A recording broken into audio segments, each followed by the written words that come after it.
El presidente de los Estados Unidos, Joe Biden, afirma que capitalismo significa privatizar ganancias y privatizar pérdidas.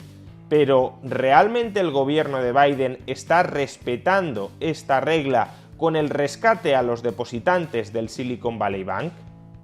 Veámoslo. El presidente de Estados Unidos, Joe Biden, anunció en una rueda de prensa que su gobierno iba a intervenir el Silicon Valley Bank. Y al exponer los detalles de su intervención, dijo lo siguiente. Investors in the banks will not be protected. They knowingly took a risk, and when the risk didn't pay off, investors lose their money. That's how capitalism works. Los inversores invirtieron su dinero en unos activos que esperaban que les proporcionaran una rentabilidad a cambio de asumir unos riesgos, y cuando esos riesgos se materializaron en pérdidas, los inversores han perdido su dinero. Y en consecuencia, de la misma manera que las ganancias de los inversores son privadas, es decir, los inversores retienen el dinero que ganan cuando invierten correctamente, las pérdidas también han de ser privadas. Es decir, esos inversores que asumieron riesgos esperando obtener ganancias, si no obtienen ganancias, sino pérdidas, han de sufrir en su totalidad esas pérdidas. Si yo tengo permitido asumir riesgos extraordinarios persiguiendo rentabilidades extraordinarias, pero no tengo por qué hacerme cargo de las pérdidas, de los quebrantos que se deriven de esos riesgos extraordinarios que he asumido voluntariamente, entonces es obvio que los inversores tenderán a asumir mucho más riesgo del que deberían asumir. Tiro una moneda al aire, si sale cara gano, si sale cruz no pierdo. En consecuencia, tiraré muchísimas monedas al aire. Esto es lo que se conoce como riesgo moral, y es un riesgo moral que derivaría en este caso de socializar las pérdidas privadas de los inversores entre todos los contribuyentes. Por tanto, el gobierno de Joe Biden hace bien en no rescatar a los inversores en el Silicon Valley Bank, es decir, hace bien en imputarles todas las pérdidas a accionistas y a bonistas, a aquellas personas que invirtieron en este banco esperando obtener altas rentabilidades y al final lo que han obtenido son altas pérdidas que desde luego tienen que comerse. Esto es algo que, por cierto, algunos hemos defendido desde hace más de una década. Ninguna parte de la economía, tampoco el sistema financiero, debería organizarse bajo el principio de beneficios privados, pérdidas socializadas. O se socializan beneficios y se socializan pérdidas, o se privatizan beneficios y se privatizan pérdidas. Y evidentemente el capitalismo liberal responde a este último principio. Cada individuo se responsabiliza de las acciones que toma con el propósito de obtener ganancias. Si ganas para ti, si pierdes también para ti. Y es que sí, algunos inversores, los accionistas y los bonistas, lo van a perder todo. Pero otros inversores, como son los depositantes, aquellos que mantenían una cuenta corriente en el Silicon Valley Bank, no lo van a perder todo. Al contrario, van a ser rescatados al 100%.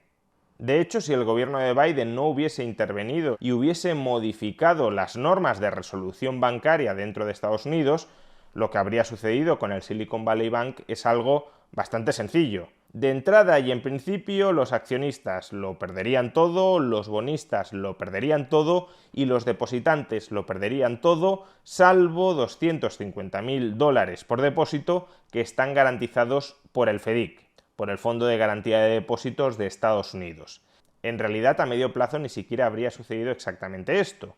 Los activos de Silicon Valley Bank se habrían vendido en el mercado y los ingresos que se hubiesen cosechado con la venta de los activos de Silicon Valley Bank se habrían distribuido entre bonistas y depositantes, porque tanto bonistas como depositantes son acreedores, y además esto es algo que aparece muy claramente en el contrato de depósito del Silicon Valley Bank.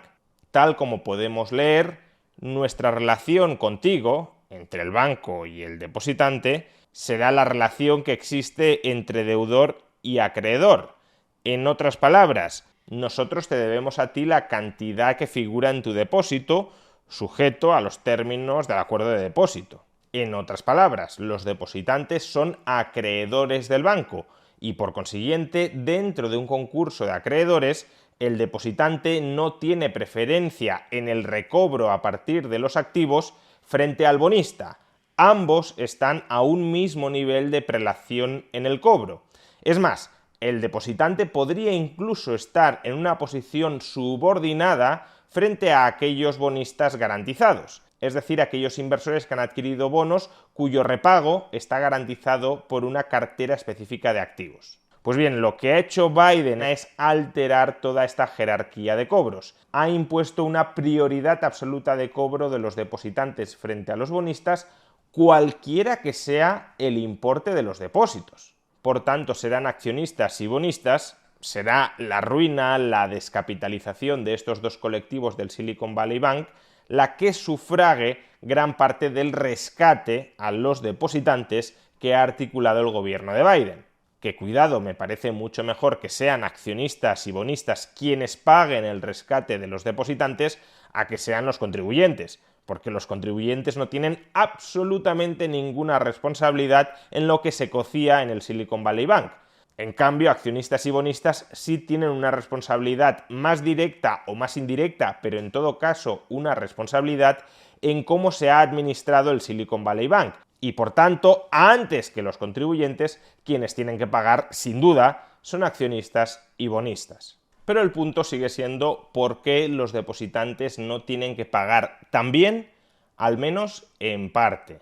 ¿Por qué si una empresa como Circle, la compañía emisora de la stablecoin USDC, tiene más de 3.000 millones de dólares en depósitos en el Silicon Valley Bank, por qué esta compañía no ha de sufrir ningún tipo de quita sobre sus depósitos y en cambio un inversor que haya comprado un bono a un año del Silicon Valley Bank, quizá por 100.000 o 200.000 dólares, tiene que sufrir una quita del 100% sobre el importe de ese bono? Al final, lo que está imponiendo el gobierno de Biden es que las acciones y los bonos son instrumentos arriesgados y los depósitos son instrumentos sin riesgo.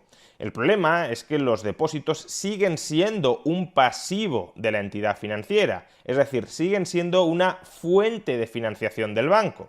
Con la financiación que obtiene vía depósitos, el banco sufraga operaciones de inversión. Sufraga, por ejemplo, la concesión de préstamos o la adquisición de activos financieros como deuda pública o deuda hipotecaria. Y si los depositantes en ninguna cantidad sufren ningún tipo de responsabilidad por el hecho de estar financiando a un banco, ese banco puede utilizar la financiación que capta de los depositantes para cometer cualesquiera locuras financieras. Imaginemos el siguiente modelo de negocio. Yo monto un banco con 10 euros de fondos propios. Capto depósitos. Ofrezco a los depositantes un 2, un 3% de rentabilidad sobre los depósitos. La financiación que obtengo con los depósitos la dirijo a invertir en hipotecas subprime de la peor calidad posible que están pagando un 10, un 12, un 13% de interés. O incluso en instrumentos más arriesgados, bonos basura de empresas que estén pagando el 20, 30 o 40% de tipos de interés. O deuda soberana de gobiernos bananeros que estén pagando igualmente el 20, 30 o 40% de tipos de interés. Si finalmente esos gobiernos, esas empresas en dificultades financieras, los hipotecados subprime, me terminan pagando lo que les he prestado, todos esos gigantescos beneficios me los apropio yo, que he montado el banco con 10 euros de capital. Y si en cambio, como es en gran medida previsible, muchos de esos préstamos que he efectuado a empresas, a gobiernos, a familias sin capacidad de repago, si muchos de esos préstamos terminan impagándose, yo como accionista del banco perderé 10 euros. Pero ¿quién se comerá todas las otras pérdidas derivadas de mis malas inversiones? Los depositantes no, a pesar de que han sido ellos quienes han posibilitado que yo invirtiera en todo esto, porque ellos me han dado la financiación al 2 o al 3% para que yo cometa todas estas locuras. Pero si los depositantes no tienen ninguna responsabilidad y se los rescata siempre al 100%, ¿quién terminará pagando todo esto? Pues o bien otros bancos, que es el modelo que ha impuesto Biden, o en última instancia, si no se puede pagar a través de otros bancos, quien sin duda lo pagará es el contribuyente. En realidad, el exagerado modelo de negocio que os he expuesto hace unos minutos no sería posible dentro del marco regulatorio que tenemos hoy. El acuerdo de Basilea III impediría crear un banco con tan poco capital, con tan pocos fondos propios. Si quiero asumir mucho riesgo como el que estaba asumiendo, necesitaré, según este marco regulatorio, mucho más capital. Pero ubicándonos dentro de esta regulación, sí podemos extremar el riesgo que estamos asumiendo gracias a la financiación que obtenemos de los depósitos.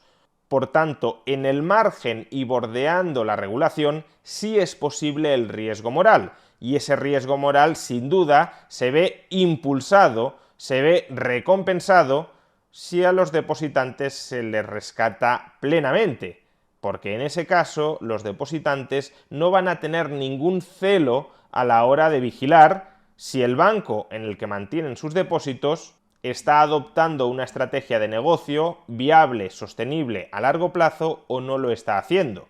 Y muchos podréis pensar, bueno, pero es que las familias, los pequeños inversores no saben valorar si un banco está desarrollando un modelo de negocio sostenible o insostenible. No tienen los conocimientos financieros suficientes para hacerlo. Por tanto, en cualquier caso, no retirarán sus depósitos, haga lo que haga el banco con ellos. Pero recordemos que el gobierno de Biden no solo ha rescatado a pequeños depositantes, también ha rescatado a grandes y gigantescos depositantes. Empresas que tenían cientos o miles de millones de dólares depositados en el Silicon Valley Bank. Y estas empresas, sin duda alguna, sí poseen conocimientos financieros suficientes para enjuiciar si la estrategia que estaba desarrollando el Silicon Valley Bank era sostenible o no lo era. Y si esas compañías depositantes en el Silicon Valley Bank se despreocupan de lo que haga el Silicon Valley Bank con la financiación que le están dando, sin duda deberían ser corresponsables. Y precisamente si se las vuelve corresponsables y si por tanto se ponen a vigilar, a supervisar qué está haciendo aquel banco al que le proporcionan financiación, si observan que ese banco está adoptando una estrategia de negocio demasiado arriesgada, demasiado peligrosa, que pone en riesgo la capacidad de repago de los depósitos por parte de ese banco, si esas grandes empresas empiezan a retirar los depósitos del banco porque ya no se fían del banco, después de las grandes empresas vendrán los pequeños depositantes que, por si acaso, y dado que una gran empresa que tiene mejor información que yo lo está retirando, muchos de ellos también empezarían a retirarlos, es decir, se fraguaría un pánico bancario. Los depositantes retirarían rápidamente la financiación que le están otorgando al banco, tan pronto como algunos de los grandes depositantes responsables financieramente frente a un concurso de acreedores, tan pronto como esos grandes depositantes retiren sus depósitos por no fiarse del banco. Y el hecho de que el banco sepa que se adopta una estrategia de negocio demasiado arriesgada, demasiado peligrosa, va a ir seguida de una fuga de depósitos, primero de los grandes depositantes y después de los pequeños depositantes, constriñe justamente la capacidad de ese banco para financiar locuras, diga lo que diga la regulación. El mejor contrapeso contra la irresponsabilidad de los bancos es la amenaza creíble de que van a entrar en suspensión de pagos y de que, por tanto, los accionistas y los acreedores lo pueden terminar perdiendo todo. Protegiendo a todos los depositantes por el 100% de sus depósitos, lo único que se consigue es que esos depositantes no vigilen, no supervisen la labor financiera del banco. Es decir, lo único que consigue es que las suspensiones de pagos de los bancos se retrasen en el tiempo y que mientras tanto sigan acumulando más y más y más basura, más y más estrategias financieras erróneas en sus balances. De hecho, la única forma de evitar esto es que el Estado supervise en mayor medida a los bancos. Si no supervisan los depositantes y no retiran sus depósitos estrangulando financieramente al banco cuando éste se comporta mal, quienes tendrán que supervisar a los bancos serán los supervisores estatales.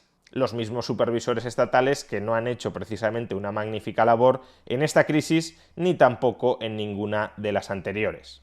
Y es que al final una supervisión descentralizada, la supervisión de miles o de millones de depositantes sobre lo que hace bien o sobre lo que hace mal aquel banco al que esos depositantes están financiando con sus depósitos, esa supervisión descentralizada y continuada es muy superior a la supervisión centralizada y esporádica en el tiempo que puedan efectuar los supervisores estatales.